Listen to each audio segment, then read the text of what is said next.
hasta donde podamos. Entonces les decía, estática, a partir de la cual uno puede calcular, vamos a sacarle el tiempo acá.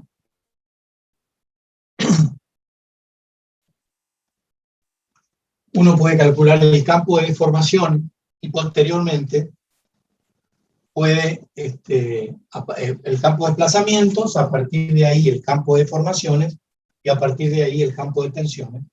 Y puede diseñar, digamos, puede calcular el elemento estructural que quiere, bajo los supuestos que hemos dicho, ¿no?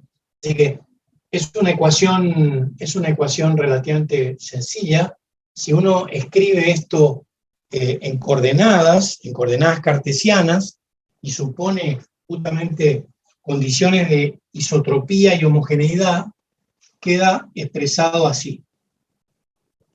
Esto en realidad tiene un signo negativo aquí porque está asociada justamente a la condición al principio de acción y reacción, digamos. Esto en realidad es la reacción del sistema bajo la acción de este conjunto de fuerzas exteriores. De modo que el sistema reacciona de esta manera, deformándose, y este signo negativo indica justamente el cumplimiento riguroso de la tercera ley de Newton. Si uno considera isotropía, uniformidad en la distribución de masa, etc., y hace una serie de consideraciones, termina teniendo una ecuación mucho más simple, que es la siguiente, esta que voy a escribir aquí. Menos mu más lambda, vamos a estudiarla, igual a ρ por f de x. Esta es una ecuación mucho más simple, se deriva directamente de esta, suponiendo, repito, isotropía, etcétera, etcétera. Mu y lambda, ρ también, ¿sí? Mu, lambda y ρ son constantes positivas. F sub i es una función de clase C2 en un cierto intervalo RK para cada una de sus componentes. Esto no es una potencia, lo que está indicando es que Fi es continuo y derivable para cada una de sus componentes. Y por supuesto va de 1 a 3. Esta ecuación que acabo de escribir se llama ecuación de Navier-Cauchy. Y es la que habitualmente uno utiliza en elasticidad. El campo de deformaciones U sub i va a tener tres componentes. Una componente según X, una componente según Y y una componente según Z. Y se va a escribir así. Se va a escribir de esa manera.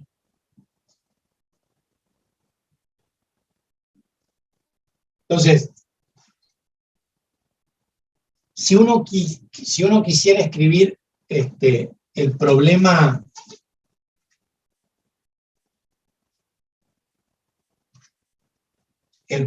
general, digamos, tendría que decir, por ejemplo, bueno, tengo un sólido que está limitado por una superficie que yo admito que es una superficie bien definida, o sea, es una superficie medible, digamos, ¿no? No se intersecta a sí misma, ni tiene ningún problema de tipo topológico. Es decir, es una superficie que rodea como la superficie de la esfera que rodea el volumen, ¿no? Entonces uno va a decir aquí, bueno, sobre esta superficie hay una porción de la superficie que está sometida a una tensión, a una tensión. Hay una fuerza sobre la superficie, ¿no? Voy a llamar T sub A,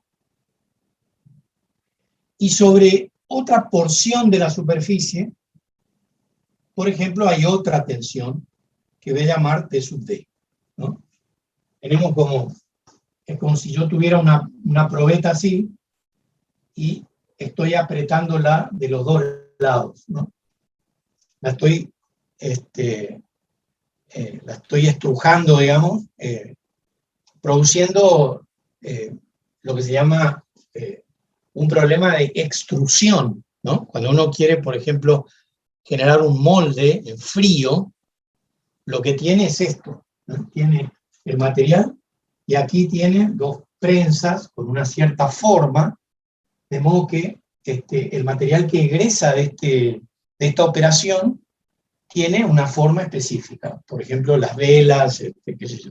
Hay las velas de parafina se hacen así, muchos otros objetos se hacen justamente produciendo extrusión, es decir, modificando las condiciones del material, deformándolo en términos de la aplicación de dos tensiones. Entonces, uno va a escribir,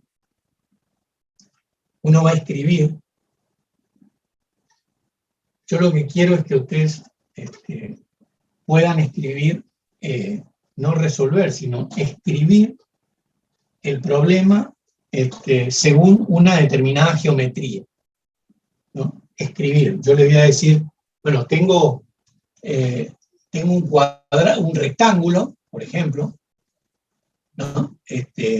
Aquí tengo el eje Z, acá tengo el eje X, esto es 0, esto es menos H, esto es como si estuviera metido en la Tierra, digamos, o en un lugar por debajo del eje. Entonces acá tengo una distribución de tensiones, lo mismo que acá. Acá no hay tensiones, los desplazamientos son nulos.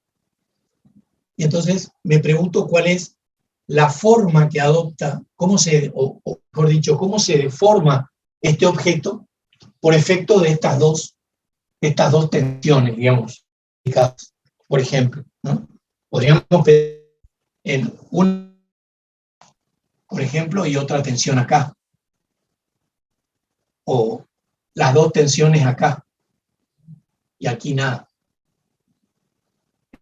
Podríamos pensar así, o aquí y aquí, es decir, hay muchas variantes posibles, ¿no? Y si el objeto tuviera más lados, por ejemplo, en lugar de ser un rectángulo, fuese un objeto como este, por ejemplo, y yo dijera, bueno, acá tengo aplicada una tensión, acá tengo aplicada una tensión, y acá tengo aplicada, por ejemplo, tengo aplicada otra tensión. Y quiero saber cómo se deforma ese objeto. Supongamos que eso sea el talud de una barrera de contención, como lo que tenemos, por ejemplo, en la costanera o qué sé yo, en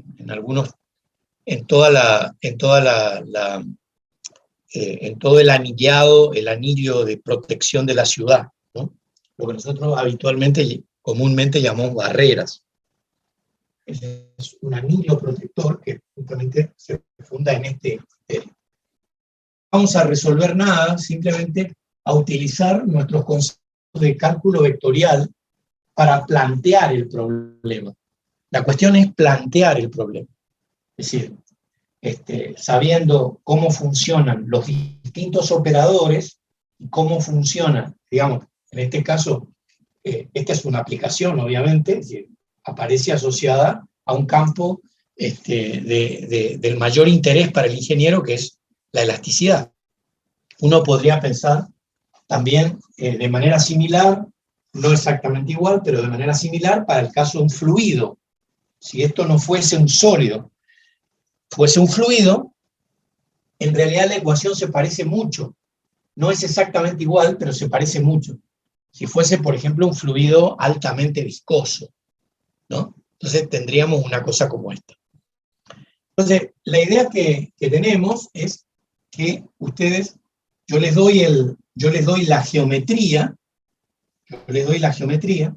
y ustedes plantean el problema.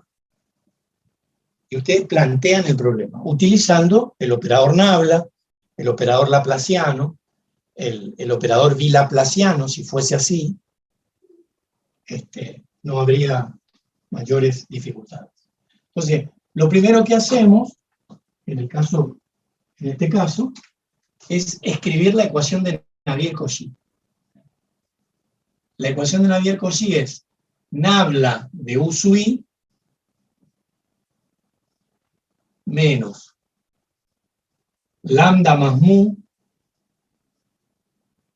esto es gradiente de la divergencia de U sub I. Aquí sí es divergencia.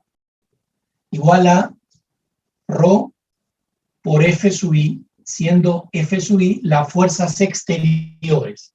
Rho es la densidad del material, lambda y mu son constantes elásticas asociadas a cada tipo de material. Si esto en lugar de ser, no sé, madera, sea, por ejemplo, acero, no sé, porcelana o cualquier otro material que interesara desde el punto de vista de la utilización en una estructura, bueno, tendríamos que resolver, digamos, en primera instancia, un planteo como este. Por supuesto que dada la naturaleza del material, a veces la ecuación se torna, esta es la situación más simple, digamos, la situación en la que, repito, se cumplen las que ya mencioné. Y las fuerzas exteriores, digamos, una hipótesis restrictiva que se utiliza en este caso es decir que las fuerzas exteriores no son fuerzas capaces, digamos, de producir la rotura del cuerpo. Es decir, que además son fuerzas de modo tal que el cuerpo no se da cuenta que está siendo objeto de la deformación. La deformación es adiabática, digamos. Entonces, condiciones que la cuestión funcione bajo esas hipótesis. Entonces, uno, para poder resolver este tipo de ecuaciones, necesita datos. ¿Cuáles son los datos que uno pudiera colectar en este caso? Bueno, puedo conocer, y de hecho es un dato del problema, las fuerzas exteriores. Eso es una unidad también. Como conocemos el material, hemos supuesto que se puede conocer también sus constantes elásticas, lambda y mu. Por lo tanto,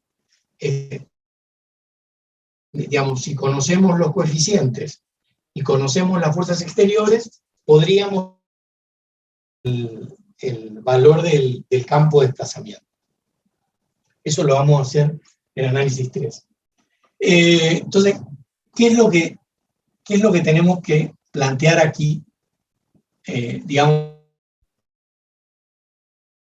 para poder determinar la solución con unicidad? Existencia primero, unicidad y estabilidad posteriormente. Bueno, vamos a dar condiciones de borde, ¿no? Condiciones que están actuando en la superficie limitadora del borde, ¿no? Bueno, ¿cuáles son esas? Bueno, uno, por ejemplo, va a decir, yo recién decía, teníamos esto, yo puedo definir una normal, un vector normal a la superficie que se mueve sobre ella, y entonces expresar que, digamos, en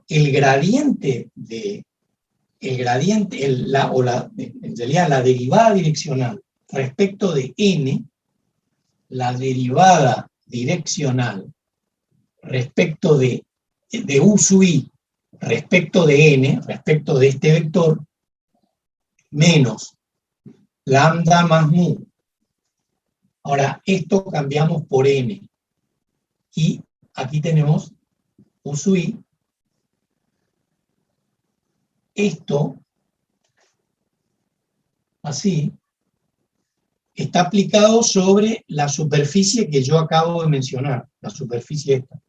Entonces, aquí tengo la superficie 1, sobre la cual hay una tensión aplicada. Una tensión aplicada, T sub 1, así. Después dijimos que podía haber otra tensión. Bueno, escribimos lo mismo. En realidad, escribimos lo mismo. Así. U sub i menos lambda más mu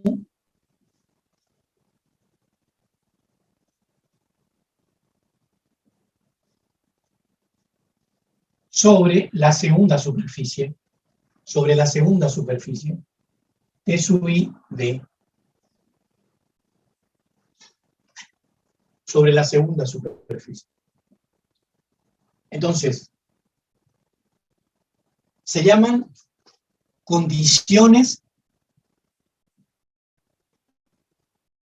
de borde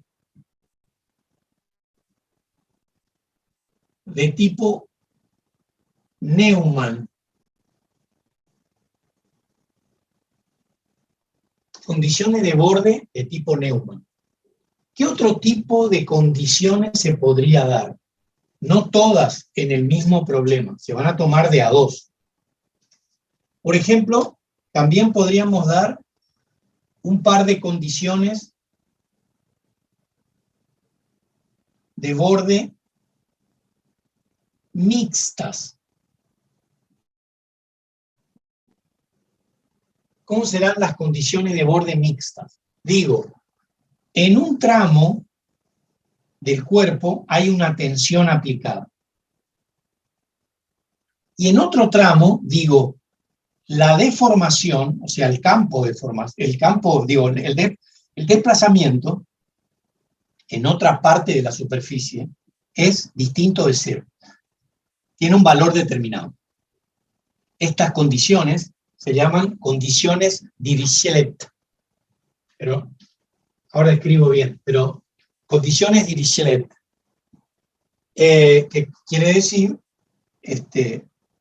desplazamiento distinto de cero, o cero, eventualmente. Entonces, ¿cómo escribimos nuestro sistema de ecuaciones, en este caso? Cuando las condiciones de borde son mixtas. En un caso, en un borde teníamos la expresión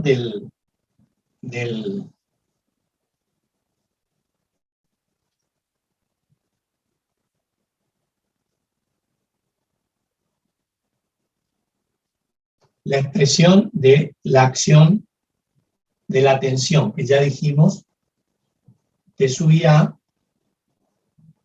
en 1.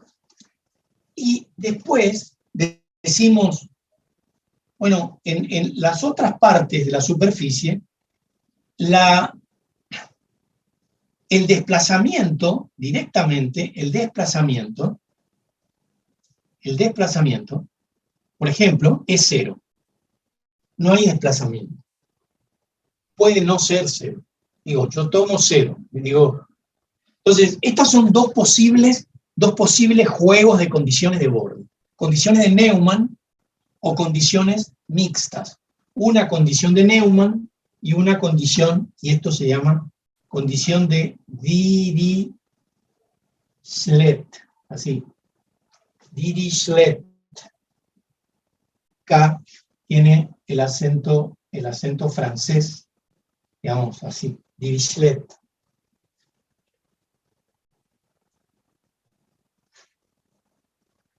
Entonces, ¿cuántas condiciones podemos dar o cuántas condiciones serían necesarias y suficientes para poder construir la solución cuando lo hagamos el año que viene. Bueno, vamos a necesitar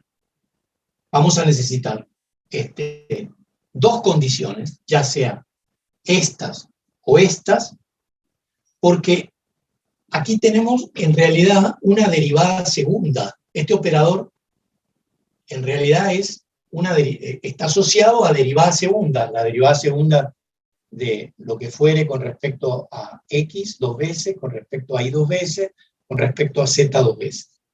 Entonces, uno puede pensar que si tengo una derivada de segundo orden, aquí, asociada al laplaciano, cuando si integro dos veces, tengo dos constantes arbitrarias y en consecuencia necesito dos condiciones para poder determinar esas constantes. Lo cual significa que, en general, para este tipo de ecuaciones, donde yo tenga derivadas segundas, necesitaré dos condiciones de borde. Si esto fuese una derivada cuarta, por ejemplo, es decir, si eso fuese el bilaplaciano, en lugar del laplaciano, necesitaría cuatro condiciones de borde. Cuatro condiciones de borde. Y así sucesivamente. Es decir, lo que hay que pensar ahí es que si yo tengo una derivada cuarta, necesito realizar cuatro integraciones sucesivas para poder obtener la solución. En consecuencia, si integro cuatro veces, voy a tener cuatro constantes arbitrarias. Esas constantes arbitrarias dejan de serlo cuando yo impongo las condiciones de borde, es decir, en este caso impongo condiciones tales que me permitan determinar con unicidad esas constantes. Exactamente como la regla que ustedes, que se usa cuando uno pasa de la integración indefinida a la integración definida, ¿no? El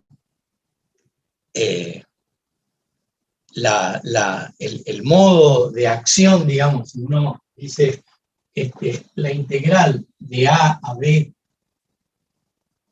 de f de x será la regla de Barrow, f de b menos f de a. O, si esto es de 0 a x, esto será f de x menos f en 0. Si yo tomo f0, 0, entonces tengo esta expresión, digamos, ¿no? He definido una integral, he definido una función en términos de una integral. Eso mismo sucede cuando yo integro esta ecuación, exactamente lo mismo. Solo que ahora la cuestión es más complicada porque tengo varias variables. En ese caso tengo una sola, y obviamente la regla de Barrow se aplica muy fácilmente. Pero en el caso de tener varias variables, sigue valiendo la regla de Barrow, sigue valiendo exactamente, de modo que yo, para poder determinar, digamos, si esto fuese así, si esto fuese indefinido, entonces digo f de x más c. Y entonces tengo que dar alguna condición para que c tome algún valor, digamos. Entonces, la regla general que van a tener que observar ahora es esa. Si yo tengo una derivada de orden cuarto, tendré que construir cuatro condiciones de borde a partir de la ecuación que quiero integrar. Si yo tengo una ecuación en derivadas parciales con derivadas segundas, como en este caso, necesito dos condiciones, porque son dos constantes las que tengo que determinar cuando integre esta ecuación. Si son cuatro, necesitaré cuatro constantes, y si el laplaciano es de orden sexto o de orden octavo, tendré exactamente las mismas situaciones, necesitaré 6, 8 o n ecuaciones de borde para generar una solución consistente. Nosotros simplemente nos atamos a este mecanismo. Acá faltaría decir algunas cosas que son muy importantes. La primera cuestión es que T sub I A también supongo que es una función que es C2 sobre la superficie. Sobre la superficie. Y como sobre la superficie en realidad tengo dos dimensiones, no tres, porque en este caso estoy en el interior, estoy en el volumen, pero aquí estoy sobre la superficie. Tengo dos dimensiones, así que aquí esta potencia, no lo es en realidad, está indicando que C2 se aplica a las dos componentes que tiene la tensión aplicada sobre la porción de superficie delta tau 1. Esto mismo pasa en T sub B, digamos, ¿no? Pasa exactamente lo mismo, es delta 2, y después lo que sí estaría faltando es, bueno, esto es lo mismo, T sub I es esta que está acá, está faltando decir, porque no lo puse, pero ya lo escribí en el caso anterior, qué forma tiene o a qué conjunto pertenece esta función que es la fuerza exterior. F sub I es C2 en RK al cubo. O sea, al cubo en realidad es una manera de decir, repito, está referida a la cuestión de que las tres componentes de F sub I son continuas con derivadas segundas continuas. Y lo que también tendríamos que poner, ya pusimos, pero lo vuelvo a hacer, es que lambda, mu y rho son reales positivos.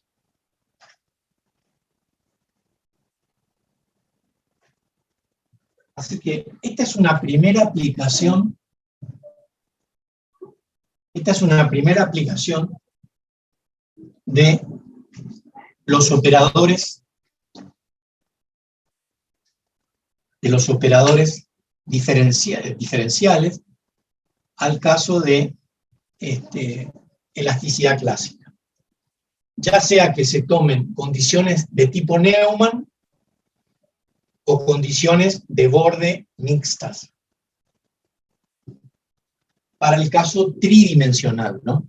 U sub I es el campo de desplazamiento pequeño de deformaciones que van a estar asociadas al tensor de deformaciones y que nos va a permitir construir posteriormente nuestro tensor de tensiones, el tensor de Cauchy, y posteriormente a partir de ahí podremos construir, podremos comenzar a definir las condiciones de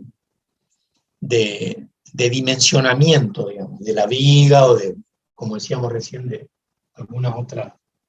Así formulamos un problema en elastostática. Así formulamos un problema en elastostática.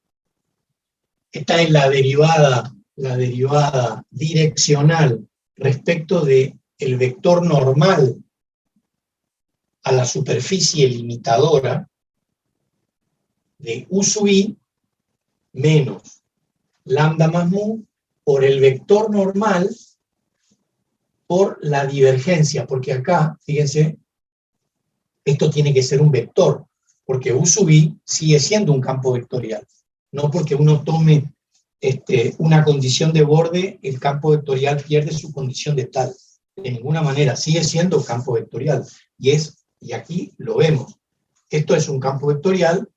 Este producto, como esto es un escalar, porque esto es divergencia de U sub I, por n nos da un vector, así que esto es un vector, y efectivamente la tensión aplicada es un vector, que tiene componentes sobre la superficie asociada al volumen que estamos estudiando. Aquí tenemos la segunda expresión sobre otra porción de la superficie limitadora. Estas dos toman el nombre de condiciones de borde de tipo Neumann, y estas dos condiciones de borde mixtas o condiciones Neumann-Dirichlet.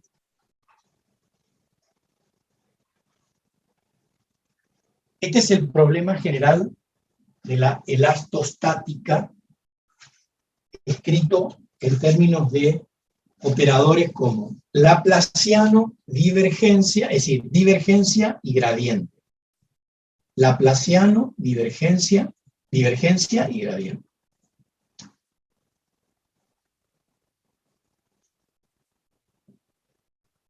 Bueno, el problema que quiero que resuelvan es el siguiente.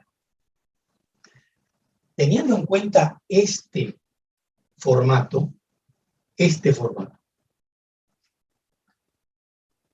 les pido que escriban esto mismo, pero en 2 dimensiones, no en 3, en 2 dimensiones. O sea,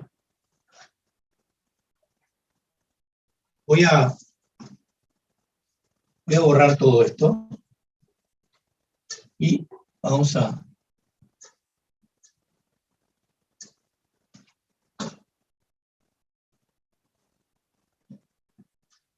¿Cómo sería esto escrito en 2 dimensiones?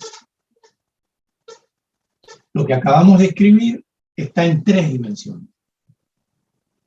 Ahora quiero escribir en 2 dimensiones, es decir que U sub i es una función de x y de z. U sub i es una función de x y de z. Es decir que U sub i tiene una componente en x y tiene una componente en z. Así. ¿Cómo se escribirá la ecuación de Navier-Cauchy asociado a este vector? Esa es la pregunta.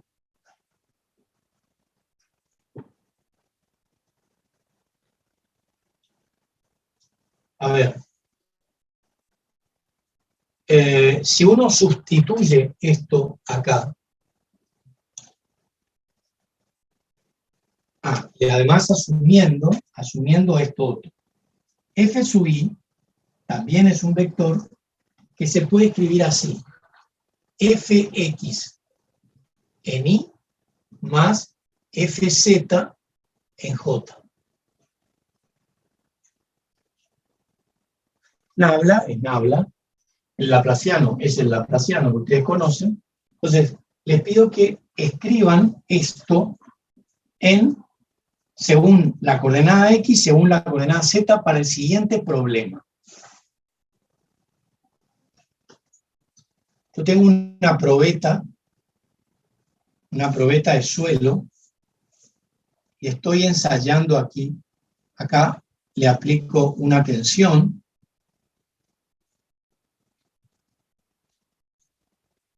Y acá también. Y acá hay una roca, por ejemplo. Bueno, entonces esto aparece como si fuera una tensión aplicada. Acá no hay desplazamientos, condición Dirichlet. O sea, U de X, fíjense, esto es 0, esto es A, y esto es menos H. Entonces, sobre esta línea, U de X va a ser A, Z, porque estamos en este punto, así que para X igual a A, en realidad cambia a Z solamente. Entonces, U de X en AZ es 0. Digo, no hay desplazamiento. De este lado, U de X en 0Z también es 0. O sea, cuando yo me pongo acá, cuando hago X igual a 0, resulta que la función solo depende de Z. Y digo que para esa dirección no hay desplazamiento según X. Es decir, esto no se deforma así, ni en ningún sentido, digamos. Ni para adentro ni para afuera. Así. Pero acá sí tengo una tensión TZA y acá tengo una tensión TZB. Entonces, la pregunta es, escriban las ecuaciones de Cauchy, de Navier-Cauchy, para esta probeta. Z, esto es menos Z, X menos X. A ver, fíjense, si en lugar de poner, si yo pongo acá X, la primer componente, esto no se toca, porque esto es un escalar. Pero esto, ¿cómo sería? ¿Cómo les parece que si estoy trabajando con la componente X, el gradiente a qué se va a reducir? ¿Qué les parece? El gradiente tiene dos dimensiones, en el caso particular de esta expresión. Tiene dos dimensiones, X y Z. Si yo estoy trabajando solamente con la componente X, ¿cuál es la componente aquí que predomina? ¿Qué les parece? Z. No, esta es X. Entonces, ¿esto cómo va a ser? Esta va a ser la derivada parcial respecto de X. Así va a quedar. Esto queda así. Esto hay que hacer la cuenta aquí, digamos. Hay que hacer la segunda ecuación. ¿Cómo será la segunda ecuación? Menos U de U de Z, X. X es XZ, ¿no? XZ. Menos lambda más mu. Y ahora, ¿qué derivada aparece ahí? La de Z, profe. Claro, la de Z. Entonces, esto es divergencia de U sub I igual a, acá, si es la componente X, esto será la componente X.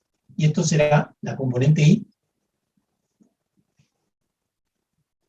Tengo ahora dos ecuaciones escalares. Antes tenía una sola ecuación vectorial, ahora reescribí la ecuación vectorial en términos de sus componentes. Y tengo estas dos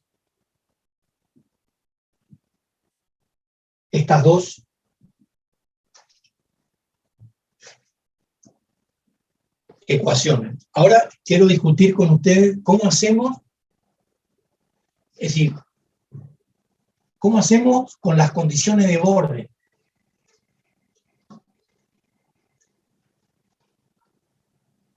¿Qué les parece? ¿Cuántas condiciones de borde necesito? Si tuviese ese sistema. ¿Cuántas? La pregunta es, yo tengo esta geometría que está acá, entonces pregunto cuáles son las condiciones necesarias para resolver este sistema. Repito, no lo vamos a resolver, simplemente plantear. Tengo una derivada segunda acá, respecto de U de X.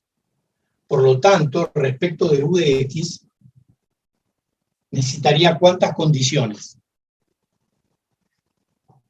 ¿Qué les parece?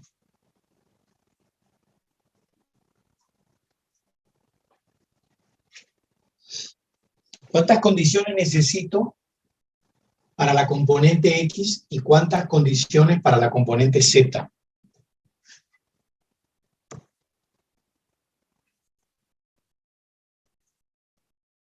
¿No? No hay... Aquí necesito, yo decía recién, el orden de la derivada determina el número de constantes arbitrarias que voy a obtener como consecuencia de la integración. Entonces, yo integro dos veces, tengo dos constantes arbitrarias, necesito dos condiciones. Aquí, lo mismo. Tengo que integrar dos veces, obtengo dos condiciones, dos constantes arbitrarias, necesito otras dos condiciones para poder determinar. Entonces, ¿Cómo voy a escribir esto? Voy a hacer ya el problema, después les dejo otro para que hagan ustedes solos. Con respecto a la coordenada, a U de X, ¿dónde están las condiciones para U de X? Aquí y aquí. U de X va a ser A, Z, 0, y también A, perdón, 0, Z, igual a 0. Estas dos condiciones se refieren a esta componente. Son las dos condiciones de borde asociadas a la componente X. Ahora, necesito otras dos condiciones iniciales, otras dos condiciones de borde para la componente Z. Pero aquí tengo condiciones de Neumann. Aquí, estas son condiciones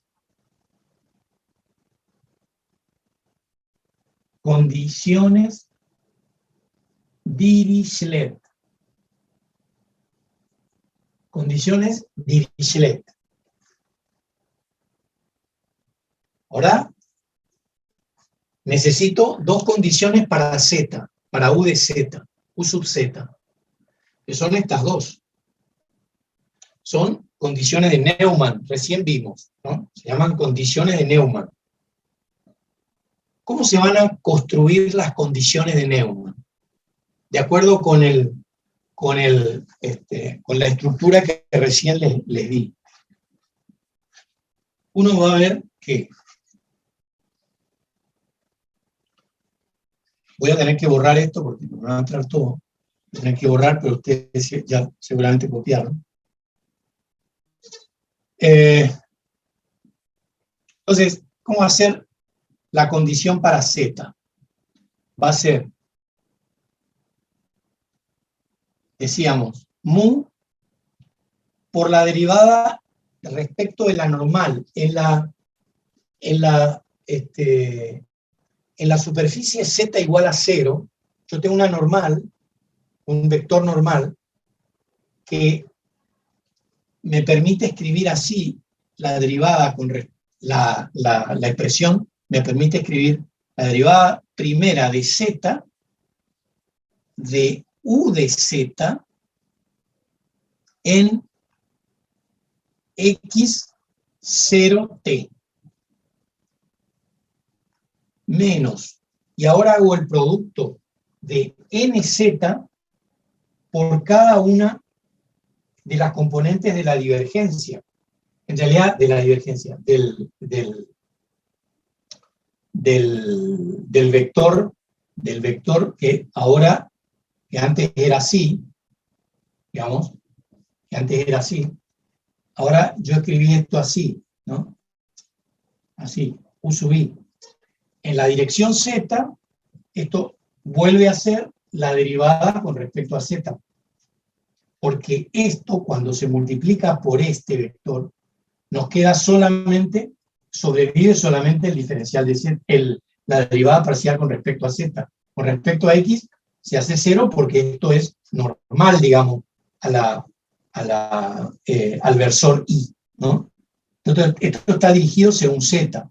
Entonces, lo que nos queda, nos vuelve a quedar una derivada de ese tipo. Entonces, va a quedar así. Lambda más mu, derivada con respecto a Z, de U de Z, de X0, perdón, acá puse T, nadie me autorizó a que lo haga. Y acá X, acá tengo la tensión TZ, que tiene que tener una forma determinada, en X0. ¿No? Así que nuestra columna, fíjense que cuando Z es 0, se mueve a lo largo de X, digamos. Acá también, cuando Z es menos H, se vuelve a mover según X. Mientras que en el caso de los laterales, cuando X es 0, se mueve con respecto a Z, y cuando X es A, y cuando X es 0, se vuelve a mover con respecto a Z. Siempre uno tiene que observar eso. ¿Sí? Bueno, si yo hago 0, o si hago constante una de las coordenadas, ¿qué pasa con las otras? ¿Y qué es lo que sucede con la función que queda formada? Respecto de qué coordenada estamos produciendo la variación, digamos, ¿no? Si yo tengo, digamos, una función u de x, z, y digo, para z0, cuando z vale 0, si esto vale 0, esto es coseno de x. Y después digo, cuando, si tengo la misma función, pero ahora digo x igual a 3, esto es, por ejemplo, seno de z. Uno ve que cuando una de las variables permanece constante, la variación es respecto de la que varía, justamente. Y en este caso, exactamente lo mismo. Bueno, en el caso de las condiciones de contorno, sucede exactamente así. O sea que yo ahora voy a poder escribir la segunda condición de borde, así, menos mu, la derivada de z, pero ahora tengo x y tengo menos h, menos lambda más mu, derivada de z, u de z, x menos h, igual a t de zb, en x menos h, en la otra base. Estas son condiciones de Neumann. Bueno, si conozco f de x y f de y, eso en realidad queda asociado al modo en que nosotros definamos acá, f de x y depende de x y z. Y lo mismo acá, f de z, perdón, no f de y. F de z depende de x y de z. Bueno, en todos los casos, por supuesto, esta x depende de xz, xz, xz, xz. Puse el vector para no estar escribiendo permanentemente. Así quedaría nuestro problema. Así quedaría nuestro problema. Formalmente planteado, ¿no? Por supuesto, esto hay que resolver. A mí lo que me interesa es que ustedes puedan plantear el problema en términos de adecuadas condiciones de borde que nos permitan ver la geometría del problema. Por ejemplo, este es el caso que les propuse, y ahora voy a tener que cambiarlo. Supongamos la misma situación. Supongamos la misma situación, pero ahora yo tengo, esto sí van a hacer ustedes, dos problemas. Supongamos que aquí tenga la probeta. Entonces, digo, u de z acá es 0. Para z 0, o sea, voy a escribir acá. Así, ¿no? U de x cuando z vale 0 es 0, ¿no? Esto es u de z. También digo, u de x, cuando x vale a de z, es también 0. Y después digo, hay una tensión acá,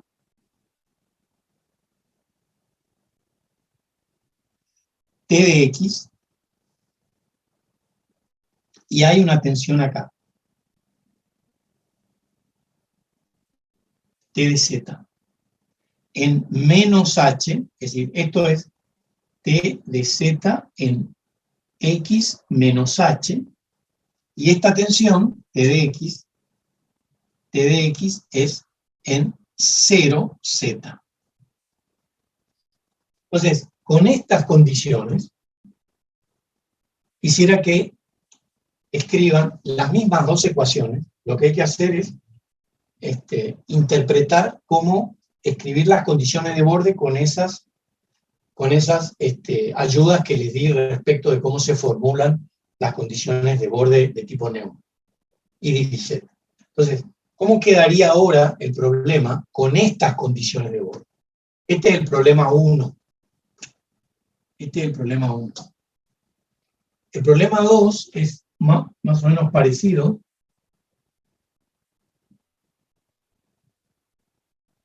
Z, X y menos Z. De nuevo,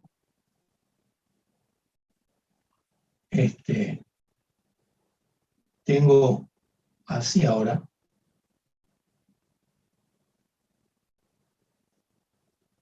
Por ejemplo, desde menos 2 hasta 2.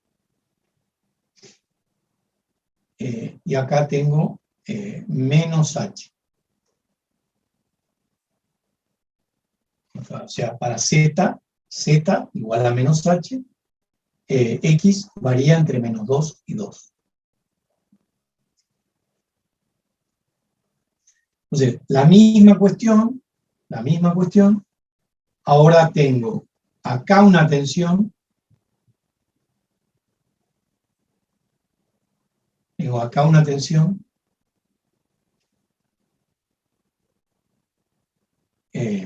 y en todos los demás lados, 0. Q de X 0, Q de Z 0, Q de X 0. Y acá tengo una tensión aplicada T de X 0. ¿Cómo serían las condiciones de borde ahí, para esa situación? Ahora esto cambia, esto va de menos 2 a 2. Siempre utilizando la condición que les he dado. La condición respecto de la forma en que se construye el...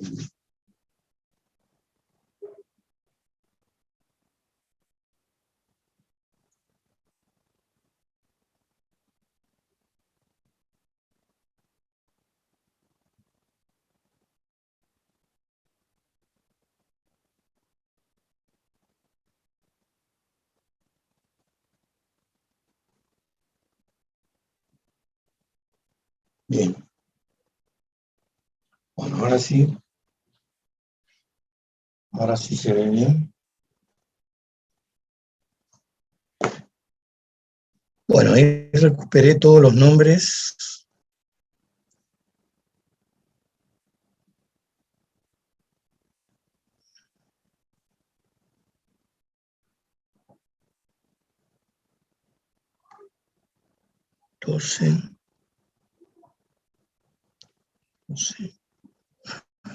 Sí.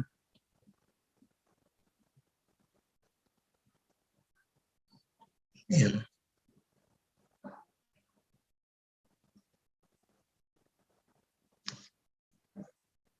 Bien.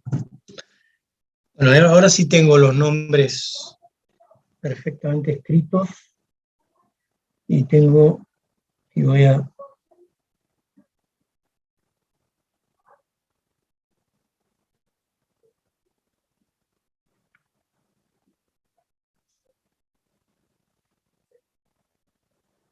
Voy a llamarlo después. Entonces tengo todo ahora.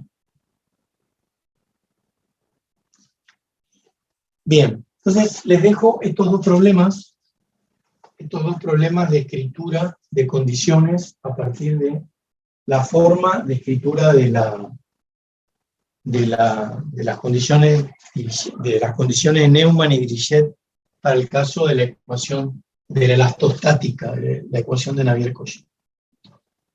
Entonces, esta es una primera aplicación de los operadores vectoriales, una aplicación importantísima que tiene, digamos, muchísima relevancia, por ejemplo, en mecánica de suelos. En ese caso, por supuesto, las constantes son constantes poroelásticas, es decir, el suelo es un medio poroso, por lo tanto, asumimos que las constantes son de naturaleza poroelástica. Bien. Muy bien. Bien, entonces, ustedes tienen que completar, yo no tenía acá.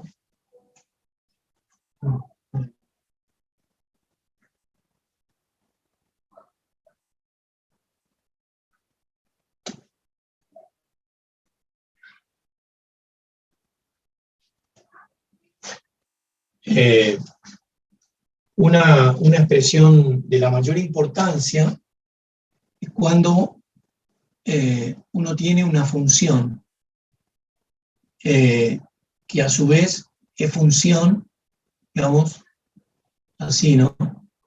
Fi de x sub i. Es una función de función. No se ve por el foco, profe.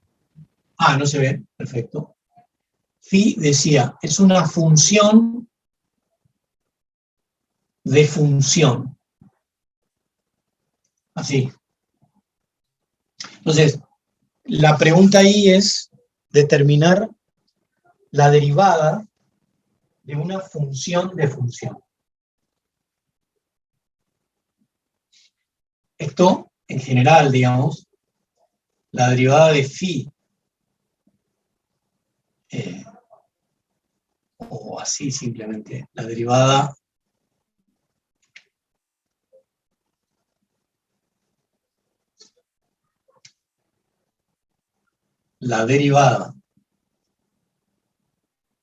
de phi será la derivada de phi respecto de hi por la derivada de hi respecto de x sub i.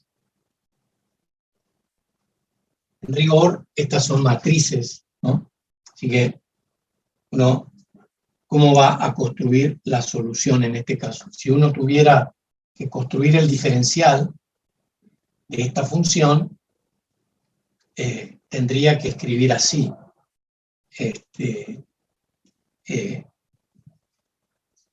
Vamos a ver que esto se llama jacobiano de la transformación por de x sub i, ¿no? En realidad acá yo tengo una constante de...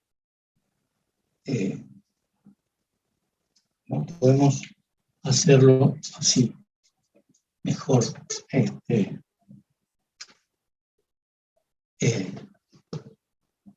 La derivada de... Hagamos con una sola variable, para que se vea, me parece mejor. De h, y aquí será de phi respecto de h. Supongamos que h dependa de x solamente, de una sola variable. Y de h respecto de x, ¿no? En general, uno va a escribir así. La derivada, el diferencial de phi va a ser de phi respecto de h por el diferencial de h, y luego de h, en realidad, de acuerdo, como h depende de x, esto será d por, perdón, r, sí, r por, aquí, pongamos, hi es hi dependiendo de x sub i, tal que x sub i es un vector de componentes, por ejemplo, x1, x2, x3. Así. Entonces, supongamos que esta sea la relación funcional que vincula h sub i con x sub i y a su vez con phi, para que sea más certera la...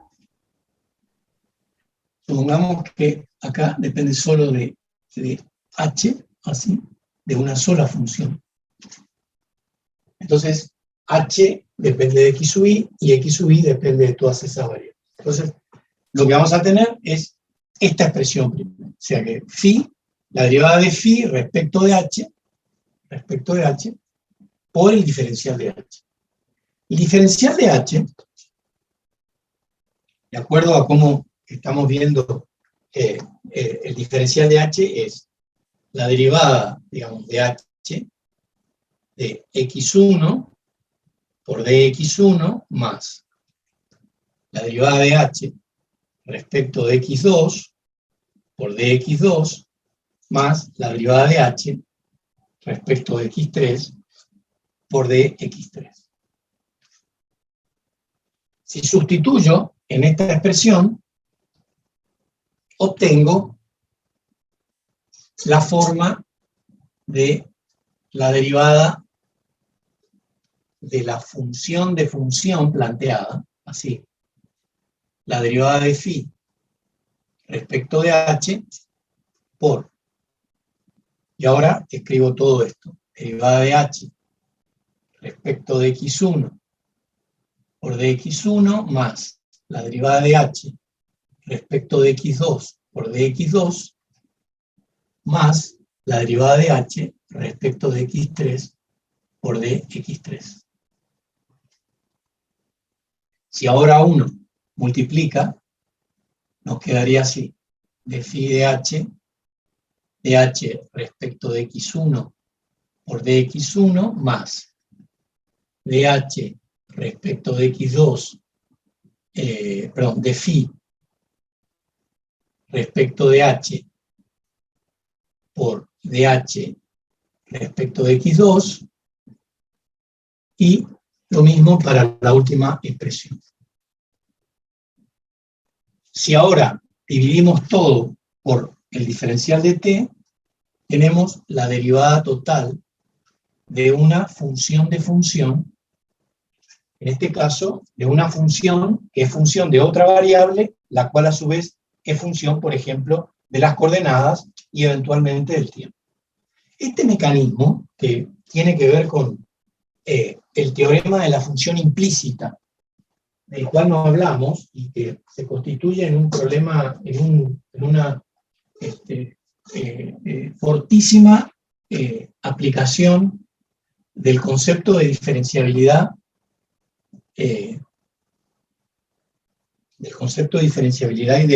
y de diferencial de una función. Antes de seguir, quiero decirles que es posible probar que para el caso de una función vectorial, supongamos una función vectorial que dependa de una función también vectorial, la cual a su vez depende, por ejemplo, de las coordenadas. Para este caso, vamos a probar que el diferencial de U sub i se puede escribir como una matriz que se llama matriz jacobiana por dxk. Muy parecida a la que hoy yo planteé como elemento cuando a esto lo llamábamos campo de desplazamiento. ¿Qué forma tiene la matriz jacobiana? Bueno, en realidad esto se va a poder escribir así, digamos. Esto es la derivada de h1, ¿no? Y varía de 1 a n respecto de x1, de h2 respecto de x2, hasta de, h1 siempre, h1 respecto de xn. Después tenemos de h2 respecto de x1, la derivada de h2 respecto de x2, hasta la derivada de h2 2 respecto de xn. Seguimos derivando hasta la derivada de hn respecto de x1, la derivada de hn respecto de x2, y finalmente aquí la derivada de hn respecto de xn. Por dxk, que es el diferencial, digamos, el diferencial que aparecía asociado a la definición de función diferenciable. Cuando nosotros tomamos la definición de Thomas-Stolz, ¿cómo decíamos? Para el caso de un campo escalar, en el caso de un campo escalar que dependiera de x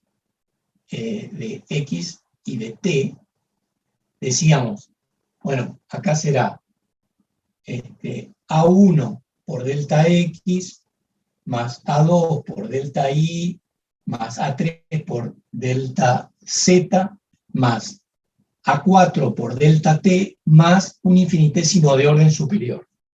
Eso decíamos, cuando la función era un escalar. Pero si ahora la función es un vector, es una función vectorial,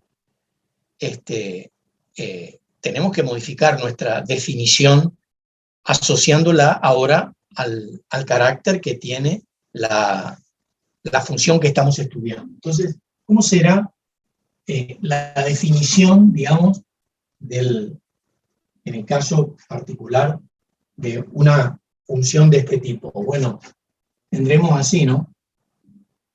Delta U sub i será, digamos, voy a poner así, J sub ik, una matriz, digamos, una matriz de términos que luego tenemos que identificarla con las derivadas parciales de cada una de las componentes de HI respecto de x1, x2, xn, por delta x, por delta xk, perdón, acá sería así, delta xk más un infinitésimo, así. Así tendríamos la definición para el caso vectorial. Si uno quiere construir aproximaciones superiores, podrá escribir una matriz por delta xk más, por ejemplo, un medio, y aquí dirá jxk L por delta xk por delta xl, más, y siguen otros términos de orden superior. Esta es una matriz de tercer orden, luego tendrá que venir una matriz de cuarto orden, de quinto orden, y uno podrá generalizar la situación para todas las derivadas sucesivas que quiera calcular, ¿no? Así que lo que obtuvimos la clase pasada respecto del concepto de función diferenciable asociada a una función escalar, generalizamos eso en términos de la idea de determinante, es decir, de matriz jacobiana que tiene esta forma. Se trata, fíjense ustedes que en realidad se trata de un procedimiento que no es más que la generalización de aquel que ustedes vieron en análisis 1, cuando analizaban la derivada de una función de función. La derivada de una función de función era, o resultaba ser, el producto de dos derivadas, de la derivada de la función respecto de la variable intermedia y luego de la derivada de la variable intermedia respecto de la variable final a la cual nos estábamos refiriendo. Es decir, uno decía, f depende de u y U depende de T. Entonces, ¿cómo será el diferencial de F? Será la derivada parcial de F respecto de U por el diferencial de U. Pero U depende de T. Entonces, esto se podrá escribir así. Derivada de U respecto de T por el diferencial de T. Cuando sustituyo aquí, tengo derivada parcial de F respecto de U, la derivada parcial de U respecto de T por el diferencial de T. Así que esta es la derivada de F respecto de U. Es la derivada de una función de función. Uno podría poner una cascada de funciones ahí, ¿no es cierto? Es decir, U depende de B, que depende de Z, que depende de H, y que finalmente depende de T. Bueno, ¿cómo construimos? Y será el producto de tres derivadas. En el caso unidimensional.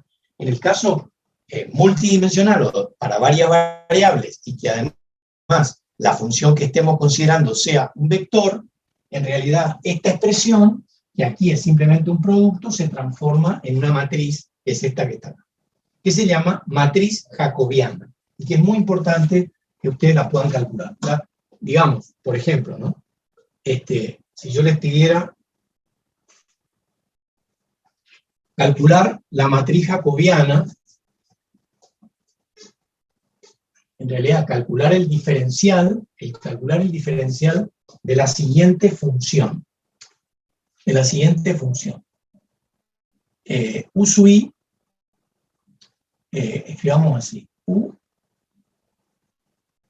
es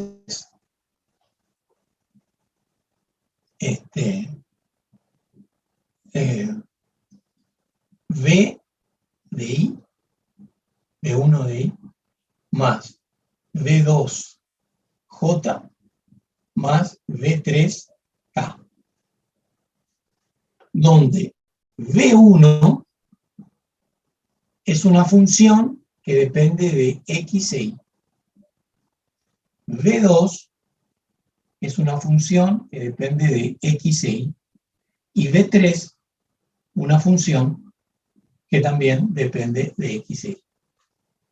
¿Cuánto vale, por ejemplo, cuánto vale la derivada del vector U respecto de V1? ¿Cuánto vale la derivada del vector respecto de la componente V2? ¿Cómo hacemos para calcular estas componentes, si eso fuese posible? ¿Cómo haríamos para calcular, en ese caso, la matriz jacobiana? ¿Cómo estaría constituida la matriz jacobiana? ¿En dónde aparece con mayor fortaleza, digamos, esta idea de función de varias variables? Función de función, digamos, ¿no? Por ejemplo, en termodinámica, uno tiene funciones así. La entropía, por ejemplo, depende de la energía interna, depende de otra variable que se llama entalpía, por ejemplo, y depende también de la presión y la temperatura. A su vez, U depende, la energía interna depende de la presión y de la temperatura, y también decimos que la entalpía depende de la presión y de la temperatura. Tenemos un problema que es, por ejemplo, conocer cuál es la derivada de S respecto de la temperatura. ¿Cuál es la derivada de S respecto de la entalpía? ¿Cuál es la derivada de S respecto de la energía interna? Estas preguntas, que son muy frecuentes en termodinámica, se resuelven con el teorema de la función implícita. El teorema de la función implícita dice, está asociado, en realidad antes quiero contarles a qué cuestión está asociada. En muchas oportunidades, los problemas no se presentan tan claros y, diríamos, transparentemente escritos como en el caso anterior del problema de Cauchy. Digamos, bueno, la elasticidad existe como parte de la teoría de sólidos hace más de 300 años, de manera que ha perfeccionado enormemente sus técnicas. Pero hay muchas otras áreas del conocimiento en donde no hay tanta claridad respecto de el conjunto de ecuaciones de gobierno, así se dice, el conjunto de ecuaciones de gobierno asociada al problema que estamos estudiando. Entonces, ahí, ¿qué es lo que sabemos? Digamos, ¿qué es lo que podríamos conocer experimentalmente? Bueno, experimentalmente podríamos conocer estas relaciones. Relaciones entre un grupo de variables que llamamos variables primitivas, digamos, variables de estado, en este caso son la presión y la temperatura, y otras variables, digamos, uno podría llamarlas secundarias, no porque sean secundarias en el sentido de que no se utilicen, sino que en realidad necesitan de las primeras para existir ellas mismas. Entonces, por ejemplo, la energía interna y la entalpía son variables que son funciones de variables de estado, digamos, la presión, son 3 variables de estado. Presión, temperatura y volumen. Presión, temperatura y volumen. Entonces uno siempre puede encontrar relaciones entre por ejemplo, este tipo, uno podría decir, bueno, uno tiene así, por ejemplo, define otra función, f, que también depende de U, H, P y T, por ejemplo. Esta se llama función energía libre de Gibbs. Función energía libre de Gibbs. Entropía, energía libre de Gibbs, hay varias energías libres. Energía libre de Helmholtz, etcétera, etcétera, que van a ver con todo detalle interno. Entonces, uno puede encontrar estas relaciones funcionales, pero nada más. Y, en general, en termodinámica, una manera muy eficiente de describir un fenómeno, y esa es digamos, la tecnología matemática que genera la propia termodinámica para construir la teoría, es que uno lo que va a poder hacer es construir derivadas parciales de algo con respecto a algo que midió, por ejemplo, como decíamos recién, la derivada de la entropía respecto de la temperatura, cuando permanecen constantes la presión, la entalpía y la energía interna. Esta es una cierta función de T, digamos, y de las otras cosas que van a permanecer constantes. Y esto nos puede indicar, digamos, de alguna forma, el criterio de existencia o no del fenómeno que estamos estudiando.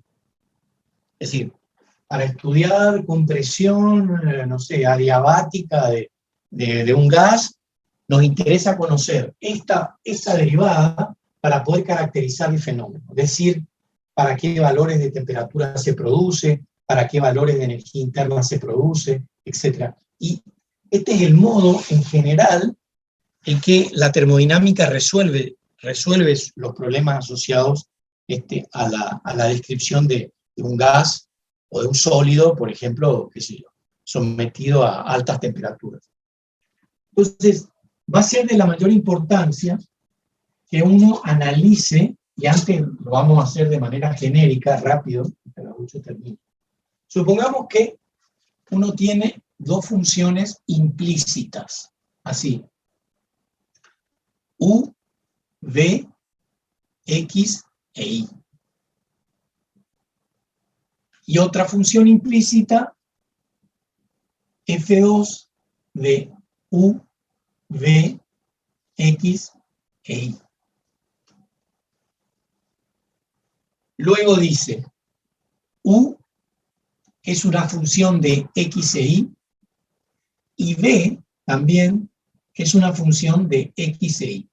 El teorema de la función implícita dice que si existen las derivadas de f1 y f2 respecto de u y v en un entorno de x0 y 0, que es respecto del cual nosotros vamos alrededor del cual vamos a movernos para describir el fenómeno, si las derivadas existen y son continuas, entonces, y el teorema es, en este caso, solo cualitativo. Dice que existe una función que, digamos, nos va a permitir obtener, digamos, la expresión analítica de, por ejemplo, u en función de x e y, o v en función de x e y. Así que, a veces, uno dice, por ejemplo, bueno, calcular la derivada de esta expresión.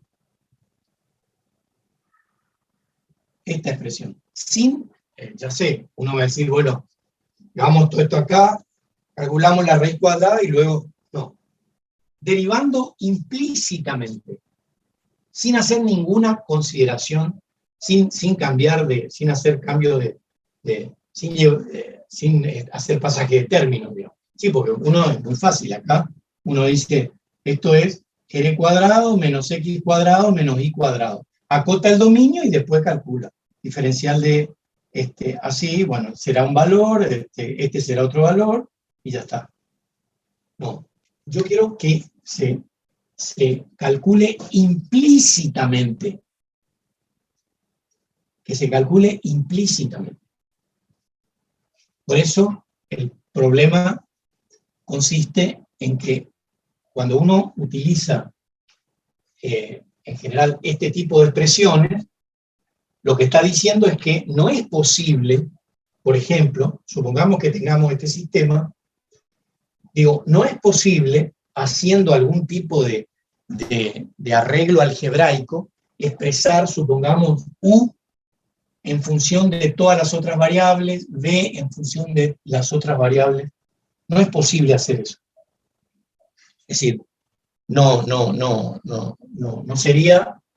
es posible directamente, no tenemos en el caso de este particular sería así, por ejemplo, u cuadrado más el logaritmo de 1 más b, por ejemplo, menos x cuadrado más y cuadrado igual a 1. Y la otra expresión, supongamos que sea b al cubo menos logaritmo natural de 1 menos u, más y al cubo menos x a la cuarta igual a 7.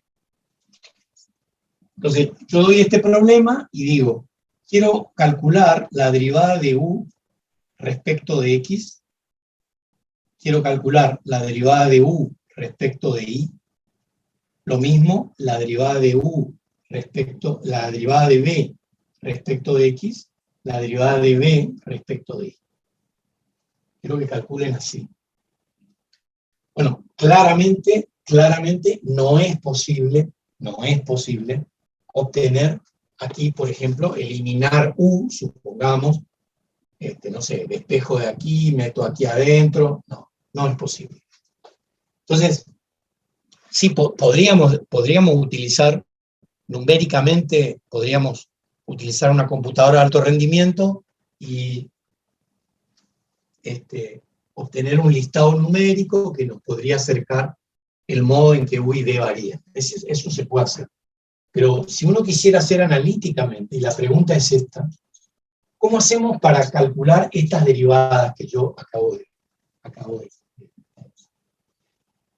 el teorema de la función implícita dice que si existen estas derivadas que yo escribí, estas derivadas de primer orden respecto, por ejemplo, de x e y, o en general de X y Z, o de las variables que fuesen, y que además fuesen continuas y derivables, entonces existe una función U y V que pueden expresarse en función de X e Y. En realidad, el teorema dice solo eso, de modo que uno, cuando va a calcular la derivada de U respecto de X, o la derivada de U respecto de Y, lo mismo para B, por ejemplo, así. Bien, calcula esas derivadas. En realidad con esto mucho no podemos hacer, pero supongamos que uno tenga la derivada de U respecto de X en función de X e Y, la derivada de U respecto de Y en función de X e Y, etc. Bueno, si uno calculara de alguna manera la derivada segunda, podría calcular el laplaciano de U, y entonces estaría en presencia de una ecuación diferencial que sí puede resolver.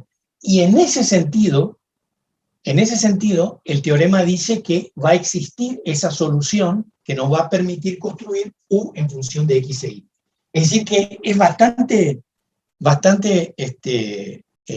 anguloso, digamos, el mecanismo que utiliza el teorema de la función implícita. Quiero volver a decirlo, porque este ejercicio lo vamos a desarrollar el martes, pero el lunes. Pero quiero decir esto.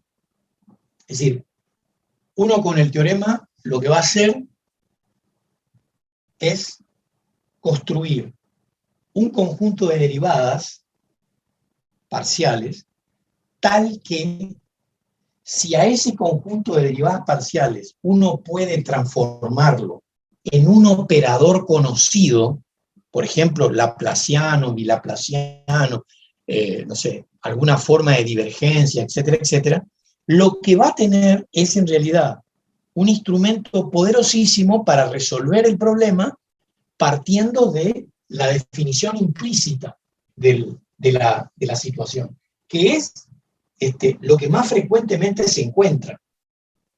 Digo, encontrar que un problema está definido por el laplaciano de U igual a F es realmente, por supuesto que en las teorías cerradas, en electromagnetismo, en teoría de sólido, en general, hay ecuaciones de este tipo.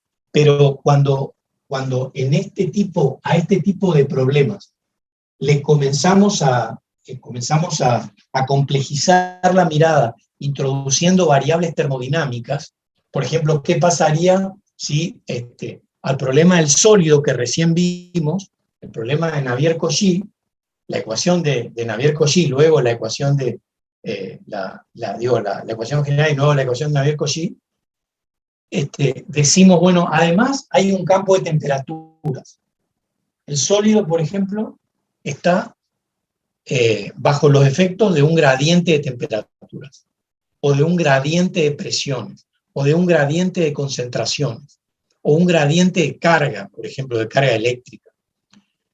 ¿Cómo hacemos para construir un aparato teórico que nos permita calcular algo? Bueno, el teorema de la función implícita nos ayuda en ese sentido.